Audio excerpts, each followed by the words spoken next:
Welcome to the Avro Heritage Museum podcast, supported by Museum Development North and Arts Council England.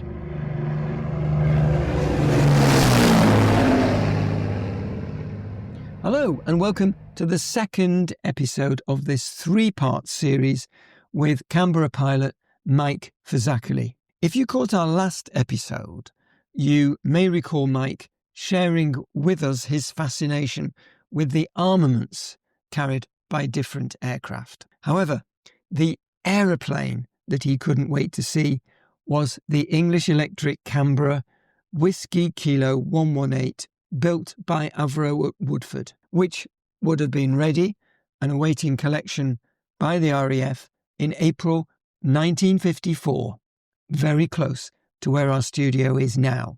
Avro was one of a number of companies awarded a contract by the UK government to build the Canberra under licence to English Electric. This was because the outbreak of the Korean War had led to a surge of demand for the Canberra, and the British government wanted to step up the level of supply.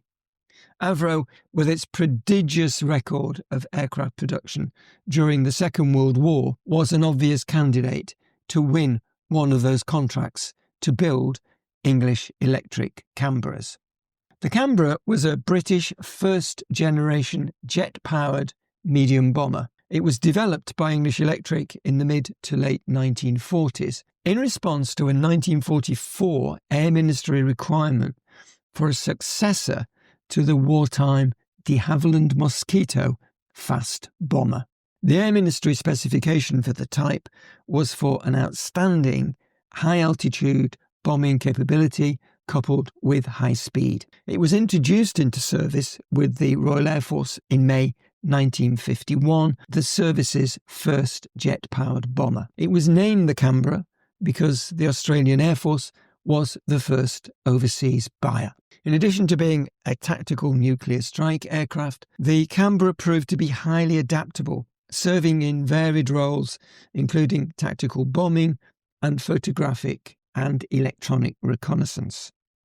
Canberras served throughout the Cold War, in the Suez Crisis, in the Vietnam War, in the Falklands War, and in Indo-Pakistani wars. The RAF retired the last three of its Canberras in 2006, 57 years after the first flight. After Mike had had the chance for some memories to come flooding back in the cockpit, we chat in the studio about how his dislike of muddy rugby fields, as well as his aptitude for drawing, led to an RAF career. We hear about his training, his enjoyment in flying the Gnat, a British compact swept-wing subsonic fighter aircraft developed by Folland, despite the risk to his kneecaps. And we also hear about what he called the Weathership Challenge at RAF Valley. But first of all, Mike just had to get into the cockpit of Whiskey Kilo 118, and I asked him if he remembered the first time that he'd ever seen a Canberra. I guess I first saw a Canberra. I mean, I may have seen them at air shows as a youngster or whatever. My introduction to the Canberra was after I'd done my advanced flying training on Nats at Valley. My ambition was to go to Lightnings, because that went right back to being an Air Force cadet. It turned out I was not insane enough to be a Lightning pilot. You had to be a certain type of person. So I actually was sent to Canberras, the Canberra OCU at Cottesmore, as it was. That was my introduction to the Canberra. It came as a shock. It was so very different to the Nat in many, many respects. Not least of which the fact that you had to get in through a door. All the aircraft I'd flown up to that point, you climbed in the top through the cockpit, So actually getting in through a door which had a lock on it was a bit of a novelty. And how does it feel now? Because this aircraft is one that you flew, isn't it? It is, yeah, and it's amazing actually looking at it. It all comes flooding back. It's one or two little slight differences, because this aircraft went on from 7 Squadron, which I served with, I think, to 100 Squadron before it finished its career. But yeah, I mean, nothing's changed. This is basically what started life as your box standard Canberra. No electronics at all as such, all mechanical, gyros. There was no autopilot. There was nothing modern about it. This is very much straight out of World War II standard of aircraft. Just talk us through. I mean, we're actually in the cockpit. I do need to add here that unfortunately, this is not on general display to the public at the moment. We hope it will be in the future at some point, but at the moment it's not. You may get the chance to see it on special event days in the CAE building opposite the main museum. So just talk us through what we've actually got here in terms of the exhibit. Okay, well, obviously you've got everything forward of the bomb bay and fuel tanks which sat behind us. The Canberra was designed, obviously, as a medium to high level bomber. It was designed for crew of 3. So there was the pilot here at the front and the navigator and the bomb aimer down there in the back. Now, when I flew with 7 Squadron, because it wasn't a frontline bomber anymore, we only generally flew with a crew of 2. So it would be myself and the navigator. The third seat was available for training purposes or, if you had to take somebody somewhere. The interesting thing, as you can see here, is the pilot was offset to the left of the fuselage to provide a crawlway through to the nose of the aircraft for the bomb aimer. We used that a lot for generally when we were flying at low level, the navigator would go up the nose with their map and would navigate us visually from the nose of the aircraft. Because, again, as you can see, when it was operating as a bomber at high level, there was virtually no visibility for the navigator and bomb aimer from the back. They were just basically sat in a dark tube with a couple of tiny little windows that they could see outwards and upwards. So for our purposes, generally, it was pilot here, navigator down the back. If we were at low level, the navigator would crawl through into the glass nose, which was the bomb aimer's position, and navigate from there. If the navigator was short enough, they would sometimes choose to stand by the pilot rather than crawl down the nose, because it gave a slightly better view for them. And one of the things that I found when I was first introduced to the Canberra was you don't really get a sense of it down here. When you look at it, the view for the pilot is not great at all. Whilst there is a bubble canopy, actually, the view is only inches high. It's a bit similar to the Vulcan and the Victor, which had very limited vision available for the pilots because of the constraints of flying at high level and the pressure and all the rest of it. So first time I got into a Canberra, having been in the Nat, which had superb visibility, it was just fantastic. I got in, put my helmet on, use the lever here to rack the ejection seat up, expecting to get much improved visibility, and all that happened was my helmet hit the top of the glass perspex cockpit, and I was sitting there thinking, I'm doing something wrong. I can't see out properly. But no, it turned out, you get used to it, but it was quite limited in terms of visibility. Mike, before we go to the studio to continue our chat, people often talk about the smell of aircraft. Do you get any of that? Yes. It's weird. All military aircraft, particularly of this era, smell the same. People say it's a smell of, grease and thing. I reckon it's normally a smell of fear. But they do. They have a particular odour which doesn't go away. It stays with the aircraft. I guess it's the electrics and all the rest of it. But Brilliant. Yeah, it doesn't change. Let's go to the studio.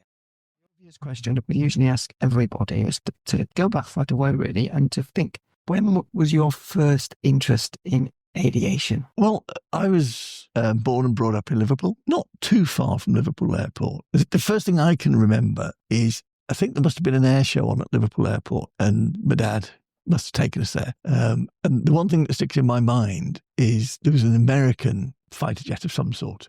I mean, I remember it being vividly decorated, but it came over at such speed. If it wasn't supersonic, it must have been very near. And I remember being hugely, taken aback by this and impressed by it.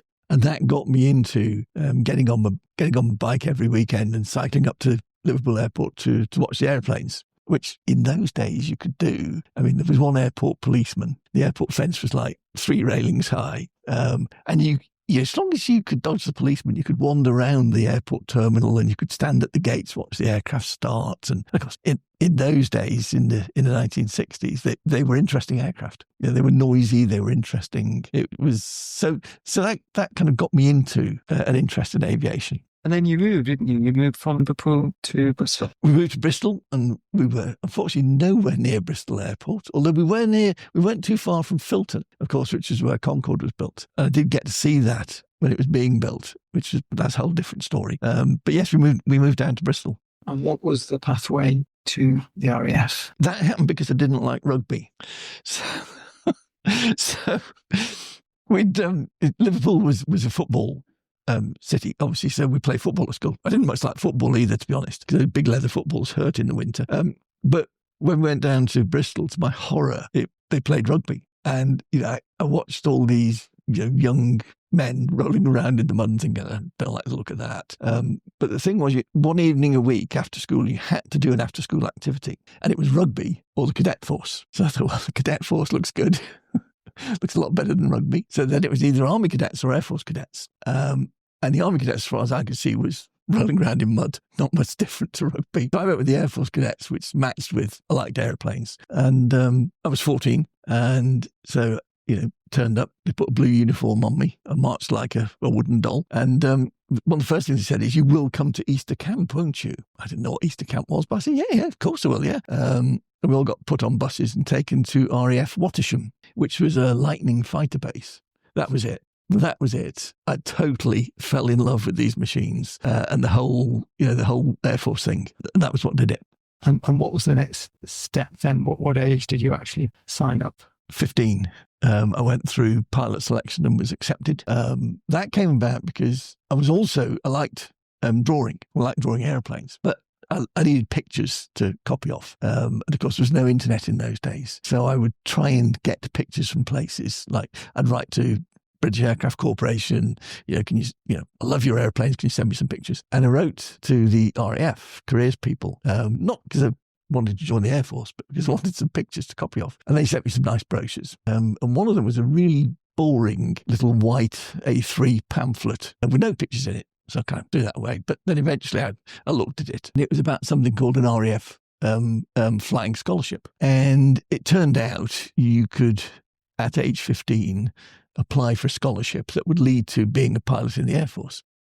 So there was a form in the back. So I filled the form in and sent it off. Didn't tell my parents. Sent it off. So the first thing my parents knew was when a nice letter arrived from our Royal Air Force Aircrew Selection Biggin Hill, inviting me to go and do a 5-day selection process, including a rail warrant. My dad hit the roof because he was an army man and his dad had been an army man. So he wasn't impressed until he actually read the details and discovered that if I got the scholarship, the Air Force would pay him £750 a year to keep me in education through to 18 and hopefully university. That was okay then. He was okay with it. And what went on in the years between 15 and 18 then? Well, having got through the 5-day selection, which was basically 2 days of interviews and medicals and stuff like that, and then there was 3 days of leadership tests to see if you were a suitable candidate. Then it was back to school. Instantly lost all interest in history, geography, biology, studying, because they immediately sent me to learn how to glide at RAF Locking at Weston-super-Mare. So I went on a summer gliding course, which I did and got my glider pilot wings. And then the minute I hit 17, they sent me on a course at the training school up at Carlisle Airport to learn how to fly powered aircraft. That was on the Cherokee, the Piper Cherokee. And they also sent me on an exchange visit to the United States. So cadets from all over the world would be sent to different countries. So I got sent over to the States, by which time I totally lost interest in school and barely scraped A levels. And tell us a bit more about your actual pilot training then. Yeah, well, once I got my A levels, I didn't go to university, which suited me just fine. I went to RAF Church Fenton to kind of convert into military flying with a short course on the Chipmunk, which was quite entertaining. And then to RAF Linton on Ouse on the Jet Provost, which was great. I mean, started on the Mark III Jet Provost, which was generally described as constant thrust variable noise. it was a good introduction to the jet. But having done half the course of that, we then moved up to the Mark V, which was pressurized, much more capable, which was a really nice machine, actually. Yeah, I enjoyed the jet provost. But I was, based on my kind of early days with the cadets, my ambition was the Lightning fighter, which meant going to RAF Valley to train on the Gnat, to do kind of high-speed training and all the rest of it. That became a bit of a challenge because the Gnat was had a very small cockpit, a very small aircraft actually, and there was a physical limitation on who could fly it. And it was about the length of your upper leg. That if you were too tall or your upper leg was too long, then you couldn't fit in it. So I had to go down to the RAF medical place at North Luffenham, and they had a Gnat cockpit mock-up there, and they put you in all your flying gear, put you on the ejection seat, and then they wound you up the rail as if you were injecting to see whether your leg would clear the instrument panel. So I was eventually told by the doctor it depended on how much I wanted to fly the Gnat, because if I ever ejected, I would probably lose my kneecaps. So I said, yeah, that's all right by me. Yeah, I want to fly the Gnat, because that's how you get onto the Lightning. And that's how I got on the Gnat. I mean, with hindsight, yeah, the alternative was flying the Hunter. And I kind of regret not getting the chance to fly the Hunter, because that's such a classic aircraft. But anyway, I did get to fly the Gnat, which was great. In the notes that you kindly sent us, you mentioned the adventure that was the morning weather ship. Yes, that Valley was a big station at the time. There was the Gnat squadrons over one side of the airfield and the Hunter squadron over the other side of the airfield, all doing training. And every morning, an instructor would get airborne to go and check the local area weather to see if it was suitable for students to go flying. And they alternated. One morning it would be a Gnat, the next morning it would be a Hunter. And it was always fun. I got to do it a few times once I'd finished the course. You know, it was always a very low level departure, literally dodging the flagpoles and house roofs. But the real competition between the instructors came on when they came back was who could do a high speed break lowest over the Hunter hangar. And that, it was quite entertaining to watch until eventually it was brought to a halt because somebody actually clipped the top of the hangar. Thank you to Mike for letting us share that moment when he was reunited with his aircraft. Next time, he'll be continuing the story of his RAF service, explaining why, despite his attraction for the Lightning, he switched to the Canberra instead. Don't forget that if you like or subscribe to the podcast, and you have push notifications enabled on your device, you should get an alert every time the new episode is released. Thank you for listening, and goodbye for now. Make sure you follow us in your podcast app to ensure that you don't miss out on future episodes.